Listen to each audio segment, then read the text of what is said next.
একটি ভাগ লিখেছি 21 দ্বারা 85-কে ভাগ করব, অর্থাৎ ভাজ্য 85 ভাজক 81 এই 21। এখন আমরা 21 এখানে দুইটি অঙ্ক, এখানে আমরা প্রথমত একটি অঙ্ক নিয়ে দেখবো যে ভাগ করা যায় কিনা। 21 থেকে 8কে ভাগ করা যাবে?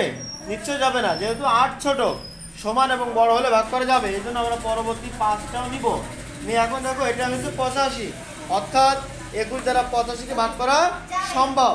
কেন সম্ভব? কারণ 21 থেকে 85 বড়, তাই না? এখন আমাদের কাজ কি হবে? 21-এর ঘরের নামটা পড়ে অঙ্কটি সমাধান করা। তো এখন 21 আমরা কতবার নিব সেটা আমাদের বিবেচনায়। 21 আমরা একবার নিলে 21, দুইবার নিলে কত হবে, তিনবার নিলে কত হবে, আর চারবার নিলে কত হবে? 4 আর 85, 84 হয়েছে আমাদের। 85 ভিতরে আমাদের 84, অর্থাৎ আমরা কতবার নিতে পারবো? 4 বার। 84 আমরা কতবার নিতে পারবো? 4 বার, এই 4। এখন আমাদের কাজ হবে কি, 5 থেকে আমাদের 4 বাদ দিলে 1 থাকবে, আর 8 এটা মিলে 0, এখানে আবার 0 বসবে না।